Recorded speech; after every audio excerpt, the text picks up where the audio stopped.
bersama saya lagi dalam Orang Dapat Channel dalam segmen Suara Orang Kampung. Sahabat-sahabat semua, masihkah Anda ingat ya apabila Zuraida Kamarudin memuat naik satu video bersama dengan geng-geng sapu bersih, geng-geng pengkhianat katanya. Bye-bye Anwar, bye-bye Aziza, bye-bye Nurul Iza. Itu antara yang dikatakan oleh Zuraida Kamarudin ini, sahabat semua, dengan angkuh, dengan sombong. Namun hari ini siapa yang kita boleh bye-bye? Kita boleh berkata pula sebaliknya hari ini. Bye-bye Zuraida Kamarudin.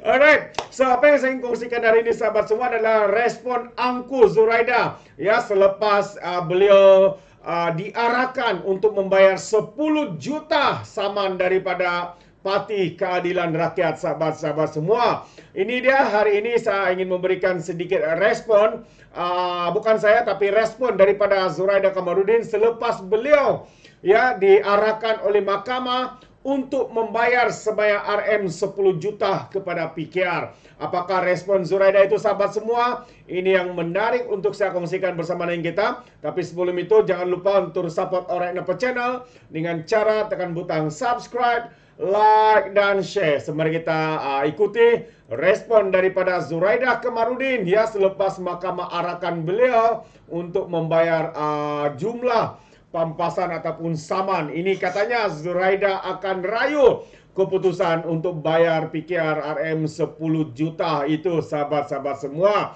Wow, hari ini kononnya dia masih ada peluang untuk meneruskan ataupun membuat rayuan, sahabat-sahabat semua. Jadi mari kita baca kenyataan daripada Zuraida ini. Ya, bekas naib Presiden PKR Zuraida Kamarudin akan mengemukakan rayuan terhadap keputusan Mahkamah Tinggi yang memerintahkannya membayar RM10 juta kerana melanggar syarat bond dengan Parti Keadilan Rakyat itu.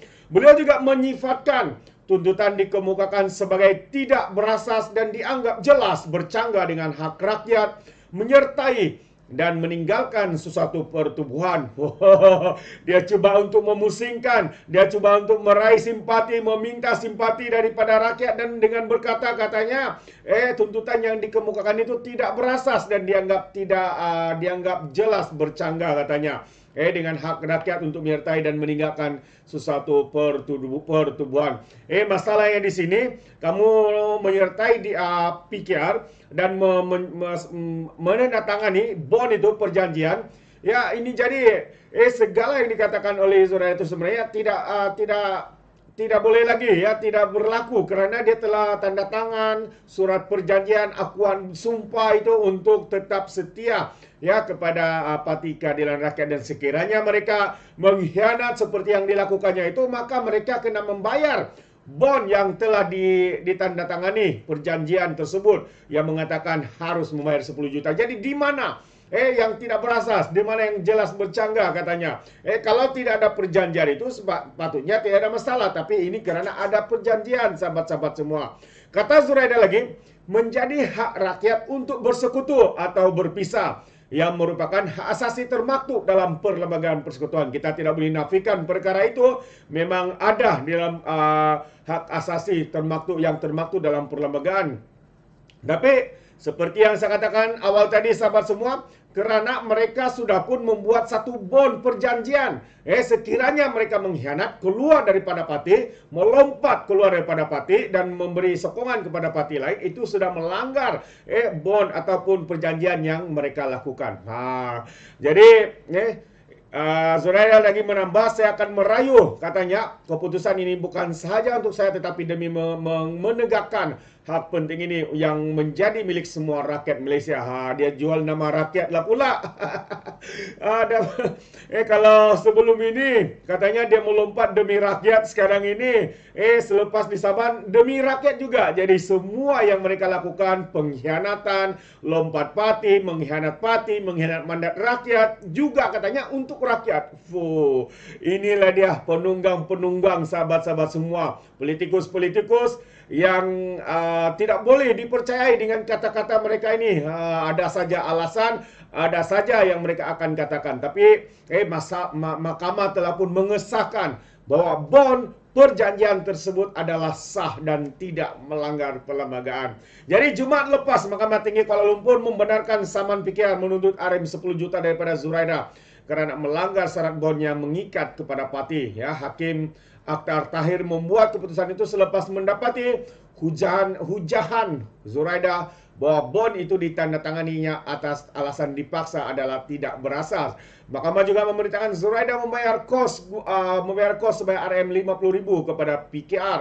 PKR memfailkan risaman dan penyataan tuntutan pada 28 September 2020 melalui Setiausaha Agungnya Saifuddin Nasution Ismail selaku plaintiff dengan menamakan Zuraida sebagai defendant. PKR mendakwa Zuraida bersetuju membayar parti sejumlah RM10 juta selewat-lewatnya 7 hari sekiranya berlaku beberapa perkara selepas memenangi pilihan raya atas tiketnya, seperti meletak jawatan dalam parti, bergabung dengan pihak lain atau menjadi wakil rakyat yang bebas. Jadi sebenarnya ini sudah terkandung di dalam perjanjian ataupun bond tersebut. Jadi kita tahu ya Zuraida ini kononnya dipaksa dengan tidak rela. Itu hanyalah satu alasan yang paling bangang kita pernah dengar. Mustahil dia tidak baca surat itu sebelum menandatanganinya. Ya, sudah ternyata di sini bahwa sekiranya meletak jawatan dalam parti, bergabung dengan pihak lain atau menjadi wakil rakyat bebas, itu antara syarat yang terkandung di dalam bond itu. Jadi pada 24 Februari 2022, Zuraida dalam kenyataan bersama 10 ahli parlimen PKR yang lain mengumumkan perletakan jawatan. Namun beliau kekal sebagai ahli parlimen Ampang, iaitu kursi yang dimenanginya atas tiket PKR dan seterusnya membentuk blok baharu dikenali sebagai Perikatan Nasional. PKR menuntut Zuraida membayar sebanyak 12 juta lebih mengikut Seksyen 71 Akta Kontrak Faedah 5% setahun, kos dan relief lain yang difikirkan sesuai oleh mahkamah. Ya, Akhtar berkata bahawa dakwaan Zuraida bahwa RM10 juta adalah tidak seimbang dengan jumlah yang dibelanjakan untuk pencalonan pilihan raya yang tidak berasas. Itu antara komen dan juga alasan yang diberikan oleh Zuraida Kamarudin, sahabat-sahabat semua.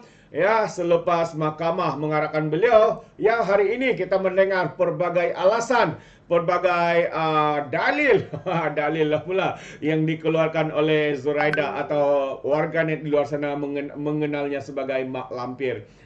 Itu dia. Jadi terbaik. Sekali lagi, bye-bye Zuraida, bye-bye Mak Lampir.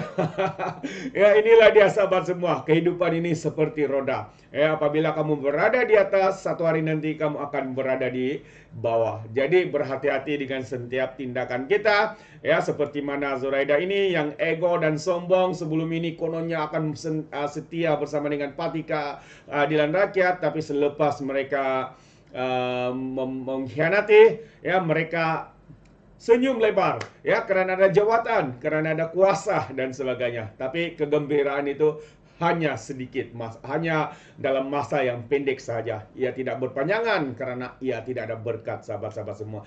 Itu pandangan saya berkaitan dengan perkara ini. Jadi bagaimana pula dengan anda sahabat-sahabat di luar sana? Apakah pandangan anda, komen anda melalui perkara ini? Anda boleh berikan komen anda dalam ruangan komen, tapi ingat, komen dengan cara berhema. Jangan menjadi seperti Walan Walautit, lebay-lebay dan juga geng sapu bersih, termasuk geng Takut Anwar GTA, ya, apabila memberikan komen penuh dengan hasutan, kebencian dan juga fitnah melampau. Sepertinya mereka tidak punya otak, mungkin karena otak mereka tertinggal di atas dasar laut Selat Melaka. Alright, so terima kasih. Izinkan saya untuk mengundurkan diri, dan seperti biasa, peribahasa mengatakan tak apa pun kangkap, 2 ton keinginan. Dalam bahasa Melayunya, tepuk dadah, tanya selera. Sekian saja daripada Alright Napa Channel. Sehingga kita berjumpa lagi dalam info dan update yang seterusnya. Sekian, bye-bye.